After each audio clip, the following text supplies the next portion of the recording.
Good evening, everyone. Carter Krishnaiyer here for the Kingfisher 1-0 Miami FC win in Rhode Island, in Pawtucket. Rhode Island FC still winless in their new, beautiful new stadium. They opened it with a draw against San Antonio, if I remember correctly, and then drew Monterey Bay, lost to New England in a heartbreaking loss in U.S. Open Cup, and lost to Pittsburgh, now lose to Miami FC. So really star-crossed so far, Connor Smith's club. Bill Hamid was the story in the first half. Miami FC had one really good chance from Lucas Milano, which he sort of whiffed on in very early in the match, first chance of the match. The rest of the half, Rhode Island dominated. They had lots and lots of chances. These are the kinds of chances we usually see Noah Fusan or Dikwa finish, or even when Maxi or Clay Holstead gets a shot from distance. We see them finish these chances when they have the opportunity more often than not, and they didn't tonight. Although that happened against Pittsburgh a few weeks ago also for Rhode Island, admittedly. So they're in a bit of a funk at home in terms of that. I thought in the first half there weren't many good Miami FC performances other than Bolo Akindoye on the back line and Bill Hamid, as well as other than the yellow card, where he got nutmegged and young player just pulling the attacker down. I thought Brandon Bent playing at left wing back, the academy player, right? And he was formerly in Inter Miami's academy.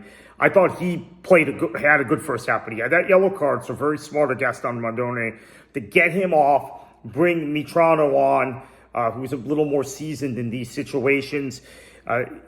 Second half, Miami FC comes out quickly. Had several chances, could have scored 1, 2, maybe 3 goals before the free kick, before the foul outside the area, which Sebastian Blanco converted, beautifully struck from a very tough angle, it must be said. That is not an area where guys like to take a free kick from. Seba Blanco really playing well of late. And then Miami FC, I thought, were the better side the rest of the way. There was a controversial non-call, or it was called, but it was called outside the area. Might have been a penalty. It was very close. Rhode Island would have had a penalty potentially and a chance to equalize from the spot. Instead, this foul was called outside the area. But I thought as the second half went on, Miami FC's midfield, which I had not thought was very good in the first half, which was not very good in the first half, got better. So Mercado played much better in the second half, I felt, than he did in the first half. Up top, Bonfiglio, who was a passenger in the first half, was in the middle of all the interplay. Again, he's not just a goal scorer. He contributes in a lot of different ways. He's a complete number 9, and we saw him really turn in a good effort in the second half. Dalton Knutson and Jonathan Ricketts, the other two backs, alongside Bolu, very, very good in the second half. I thought Verón was composed when coming on, so he was good. Celeste was pretty composed when coming on for Vasquez, who was playing well, was probably the other guy that was okay in the first half, besides Bent, Bolu, and Hamid, who was amazing, but had a yellow card and committed kind of a cynical foul where I don't think it should have been a second yellow, but you've seen referees pull a second yellow out. 2 minutes later, he subbed off. Very, very good coaching. So where are we with Miami FC? We'll dig deeper into this perhaps this week. I want to get back to watching. Tampa Bay's playing Louis City right now. It's halftime of that match as I'm recording this, so I want to get back to watching that. So I'm making this a quick video.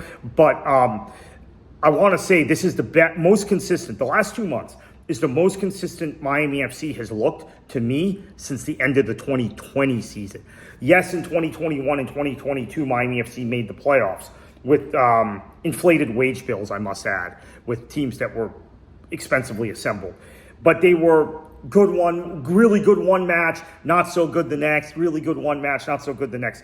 I think Miami FC, with the exception of that second half against Birmingham, and obviously the first half of the Tampa Bay match in the Jägermeister Cup, although the second half they were so good, it completely wipes out the disaster of the first half, has been good for more than 2 months now.